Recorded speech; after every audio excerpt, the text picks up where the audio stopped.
अब बात करते हैं लॉकडाउन 2.0 की। 2.0 इसलिए क्योंकि इससे पहले सरकार ने 21 दिन का लॉकडाउन लगाया था, जो कि 14 अप्रैल को ख़त्म होना था। लेकिन कोविड-19 के बढ़ते हुए केसों को देखकर अब सरकार ने ये लॉकडाउन 19 दिन और बढ़ाकर 3 मई तक कर दिया है। तो अब पिछले लॉकडाउन में और इस लॉकडाउन में क्या फ़र्क होगा, क्या चेंजेस होंगे, ये जानकारी मैं आपको दे देता हूँ। सबसे पहले तो जो लोग लॉकडाउन का उल्लंघन करते हैं उनको चेतावनी देते हैं, क्योंकि अब सरकार लॉकडाउन का उल्लंघन करने वालों पर बहुत सख्ती से कार्रवाई करने वाली है। इसके लिए सरकार आपदा प्रबंधन अधिनियम 2005 का प्रयोग करने वाली है, जिसमें धारा 51 के अंतर्गत लॉकडाउन का उल्लंघन करने पर बेवजह घर से बाहर निकलने पर कार्रवाई की जाएगी, जिसके अंतर्गत 2 साल की सज़ा और जुर्माने का प्रावधान है। साथ ही धारा 53 का प्रयोग करके सरकार सरकारी काम में बाधा डालने वाले लोगों के खिलाफ कार्रवाई करेगी। सरकारी काम में बाधा डालने का काम आजकल कुछ ज़्यादा ही हो रहा है देश में, तो ऐसे लोग सचेत हो जाएं। एनएसओ तो उन पर लग ही रहा है, साथ में आपदा प्रबंधन अधिनियम की धारा 53 भी लगेगी, जिसमें 2 साल की सज़ा और जुर्माने का प्रावधान है।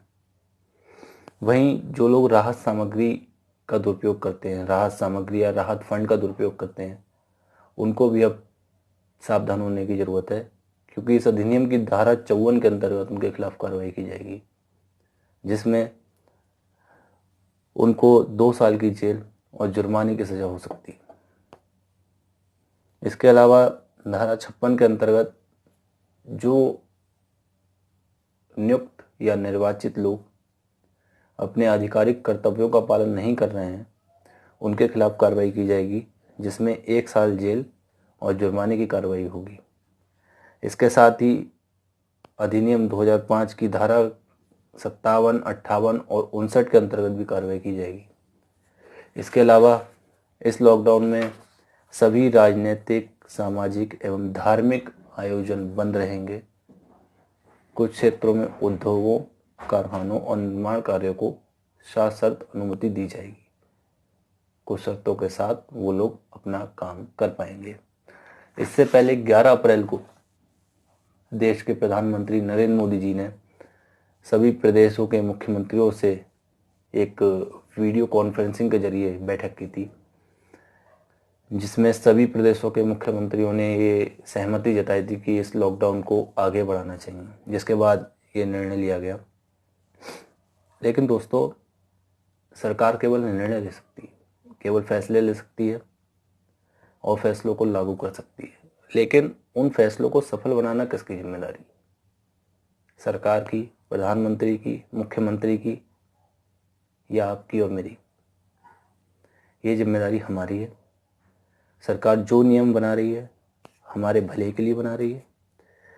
हमें इस बीमारी से बचाने के लिए बना रही है।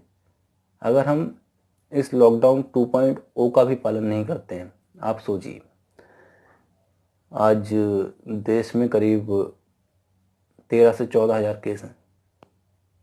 अगर हम लॉकडाउन 2 या ये जो लॉकडाउन एक्सचेंज करा गया है इसका भी पालन नहीं करते हैं, तो सरकार फिर एक नया लॉकडाउन लाएगी, लॉकडाउन 3, 4, 5, 6, 7, 8।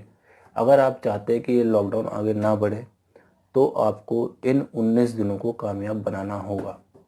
ये जिम्मेदारी आपकी है, मेरी है, एक एक नागरिक की है कि हम लोग एक दूसरे को सचेत करें कि बिना काम के कोई घर से बाहर ना निकले। सभी जो एडवाइजरी जारी की है WHO ने, प्रदेश सरकारों ने, सेंट्रल गवर्नमेंट ने, उन सभी एडवाइजरीज को हम अध्ययन करें और जो हम पढ़ सकते हैं, जो लोग नहीं पढ़ सकते हैं या नहीं जान सकते हैं, उन तक हम वो बातें पहुंचाएं और लोगों को लॉकडाउन का पालन करने के लिए प्रेरित करें।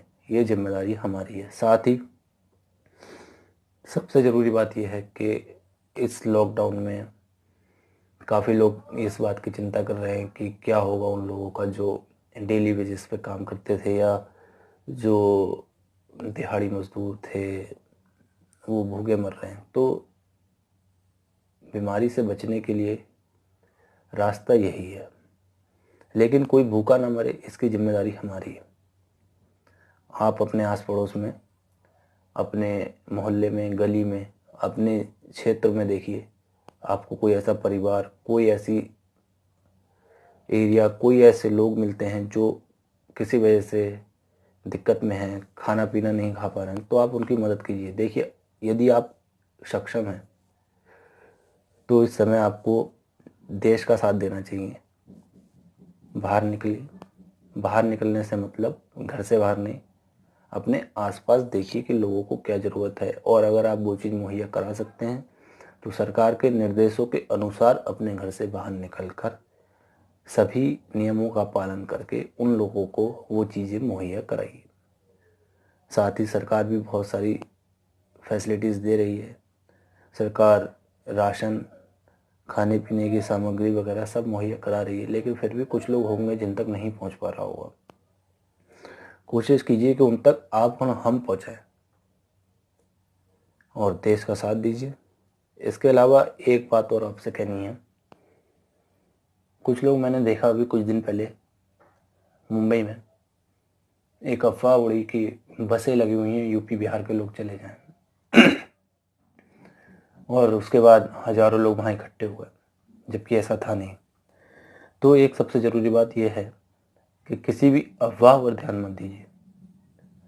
लोग अफवाह उड़ाएंगे, उनका काम यही है, उनको करने दीजिए।